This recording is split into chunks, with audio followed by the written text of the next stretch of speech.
Hello friends, welcome to my channel. And today we are going to discuss the infinitives. আজকে আমরা discuss করব যে infinitive সম্বন্ধে। তো প্রথমেই বলি যে ইনফিনিটিভ হচ্ছে ভার্ব বা ভার্বের একটা পার্ট বলা হচ্ছে যেটা an infinitive is a verb whose action is incomplete. তার মানে আমি বলতে চাইছি যেটা যে ইনফিনিটিভ হচ্ছে সোজা বাংলায় বললে অসমাপিকা ক্রিয়া, যে ভার্বের দ্বারা কাজটি সম্পূর্ণ হয়নি এবং এটা টেন্স বা পার্সন বা সাবজেক্ট বা নাম্বার ইত্যাদি দ্বারা নিয়ন্ত্রিত নয়। The infinitive is not controlled by subject, person and tense.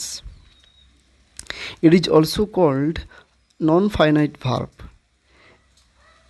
It is different from the finite verb. তাহলে কি দেখা যাচ্ছে যে এটা নন ফাইনিট ভার্ব বলা হয় এটাকে ইনফিনিটিভ বলে। এটা হচ্ছে ফাইনিট ভার্ব থেকে আলাদা। কোথায় কোথায় আলাদা আরেকবার দেখে নিচ্ছি আমি। যে সমাপিকা ক্রিয়া যেটা ফাইনিট ভার্ব যেটা সেটা হচ্ছে বাক্যের কাজ শেষ করতে পারে বা শেষ হয়। এখানে কিন্তু ইনফিনিটিভ যেটা সেটা বাক্যের কাজ শেষ করতে পারে না। আমি খুব সিম্পল একটা সেন্টেন্স নিচ্ছি, I am eating rice. Look at the sentence, I am eating rice. Eat এখানে ফাইনিট ভার্ব এবং টেন্স অনুযায়ী আইএনজি ফর্ম হয়েছে, প্রেজেন্ট কন্টিনিউয়াস টেন্স আছে এবং আইএনজি ফর্ম গ্রহণ করেছে, ভার্বের পেছনে আইএনজি যোগ হয়েছে। নেক্সট সেন্টেন্স দেখুন, I am going to eat. আমি খেতে যাইতেছি, আমি খেতে যাচ্ছি। ধরুন আমি কারোর বাড়িতে খেতে যাচ্ছি, সেক্ষেত্রে আই অ্যাম গোয়িং টু ইট। ইট ভার্বটা এখানে কিন্তু মেন ভার্ব নয়। দেখুন প্রথম সেন্টেন্সে ইট ভার্বটা কিন্তু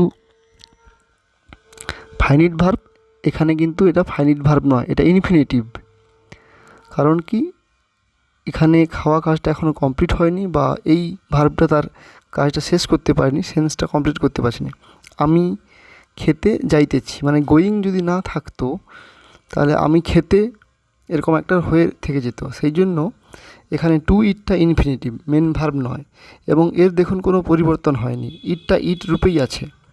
কিন্তু গো ভার্ব যেটা মেন ভার্ব সেটা কিন্তু গোয়িং হয়ে গেছে, মানে সেটা টেন্স এবং সাবজেক্ট দ্বারা কন্ট্রোল হয়েছে।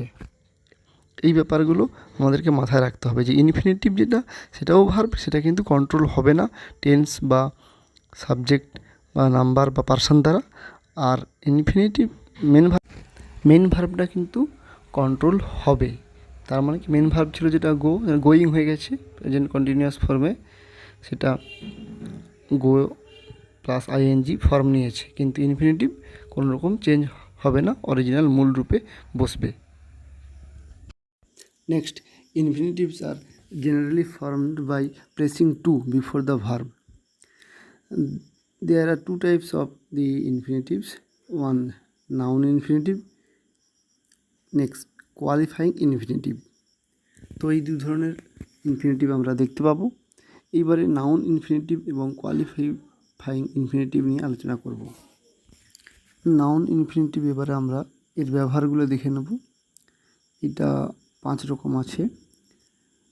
As the subject of a verb, as the object of a verb, as the complement of a verb, as the object of a preposition, in opposition to it.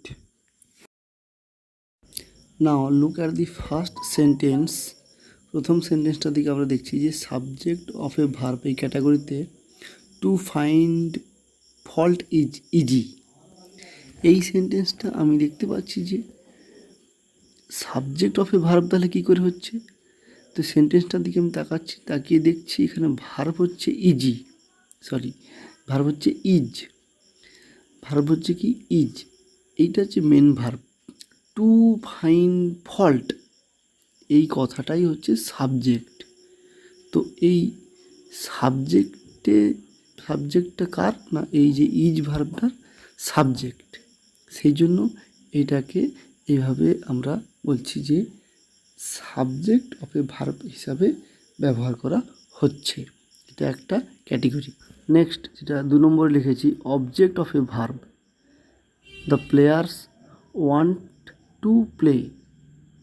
The players want to play, এটা খুব সহজে বোঝার আছে। এখানে ভার্বটা হচ্ছে want এই ভার্বটার object হচ্ছে to play. মানে অবজেক্ট আমরা কী করে পাই, যে ভার্বকে কি বা এরকম কাকে দিয়ে প্রশ্ন করলে যেটা আমরা উত্তর পাবো সেটা অবজেক্ট হয়ে যায়।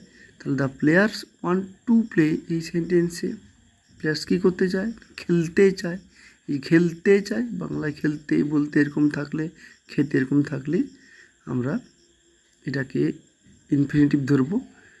এই ওয়ান্ট টু প্লে, এই ওয়ান্ট মেন ভার্বটার অবজেক্ট হিসেবে কাজ করেছে টু প্লে এই ইনফিনিটিভটা, সেই জন্য এই ভ্যারিয়েশনটা হচ্ছে object of a verb. Next 3 নম্বরে কমপ্লিমেন্ট অফ এ ভার্ব।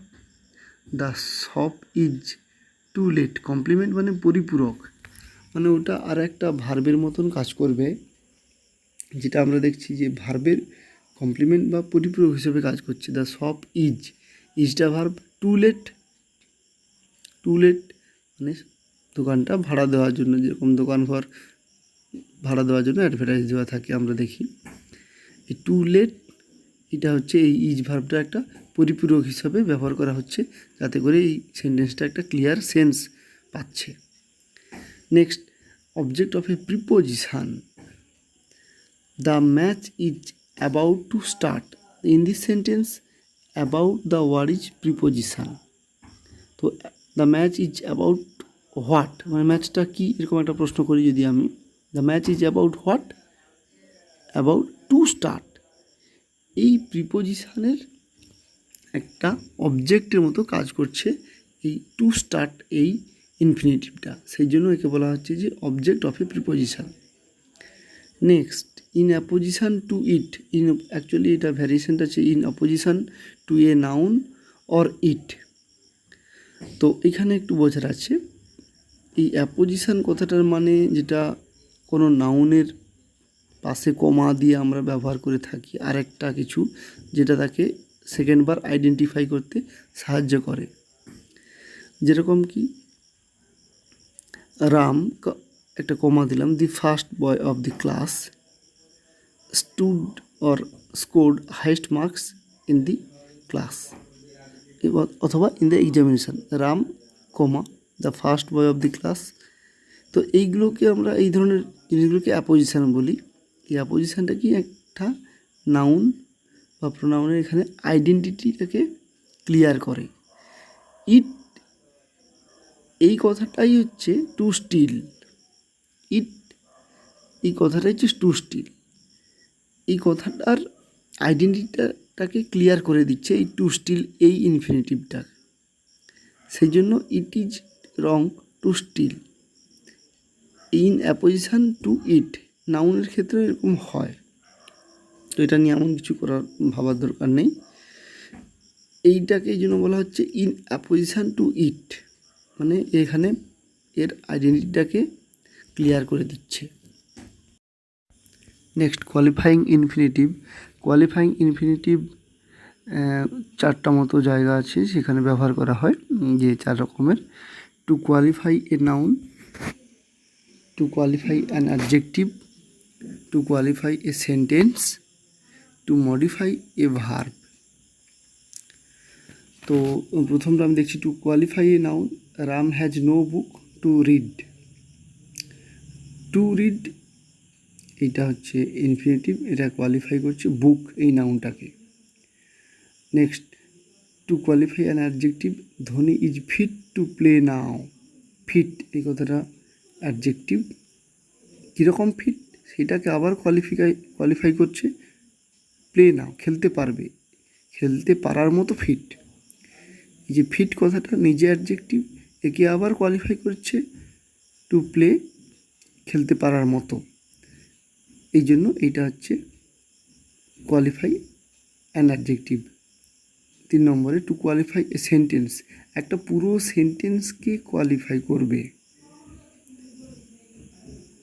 পুরো sentence. To speak the truth I forgot to invite you, আমি এরকম বলি না বাংলা আমরা, সত্যি কথা বলতে কি আমি তোমাকে নিমন্ত্রণ করতে ভুলেই গেছি, আমি তোমাকে নিমন্ত্রণ করতে ভুলেই গেছি বললেই হতো। I forgot to invite you, এটা একটা সেন্টেন্স, এইটাকে পুরোপুরি কোয়ালিফাই করছে একটা একটা ইনফিনিটিভ টু স্পিক। স্পিকটা এখানে কিন্তু ভার্ব নয়, আই ফরগটের ফরগটটা হচ্ছে ভার্ব, আর টু স্পিকটা হচ্ছে infinitive. Next, to modify a verb, may I help you to do this job. Verb help একে মডিফাই করছে, কীরকম করে হেল্প করতে চাই না, এই কাজটা করতে, আমি কি তোমাকে সাহায্য করতে পারি এই কাজটা করতে। এই যে may I help you to do this job, to do করতে, হেল্প ভার্বটাকে মডিফাই করছে।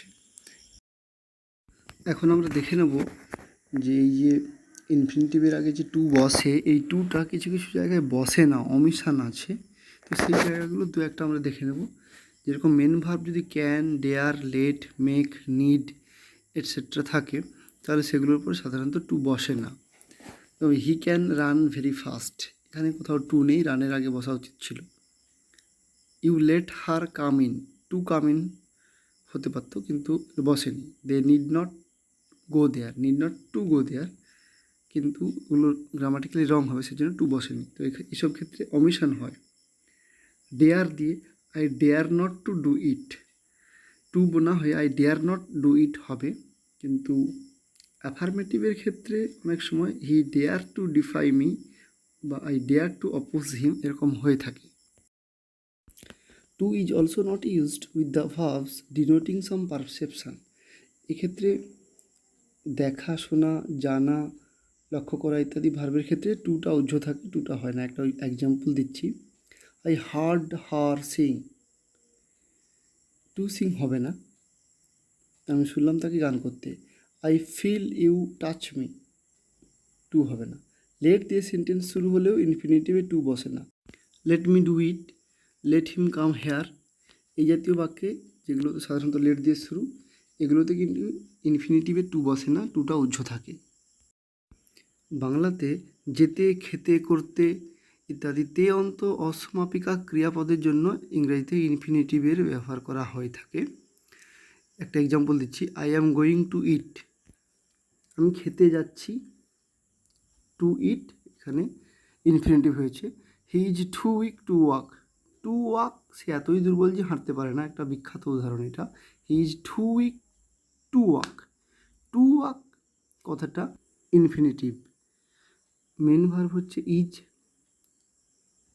হি is so weak that he can't walk, he is too weak to walk, to walk এখানে ইনফিনিটিভ। যাই হোক, পরের যেটা পারপাস বা উদ্দেশ্য থাকলেও ইনফিনিটিভ হয়। The man plans to make a soap factory, তো এখানে দেখা যাচ্ছে মানুষরা একটা সোপ ফ্যাক্টরি বানাতে চাইছেন, তো তার উদ্দেশ্য হচ্ছে সোপ ফ্যাক্টরি বানানো, সেই জন্য টু মেক, টু মেকটা হচ্ছে উদ্দেশ্য, এটা এখানে ইনফিনিটিভ হিসেবে ব্যবহার হয়েছে। আশা করি এই ভিডিওটা দেখলে ইনফিনিটিভের ব্যবহারগুলো মোটামুটি বা আইডিয়াগুলো পরিষ্কার হয়ে যাবে।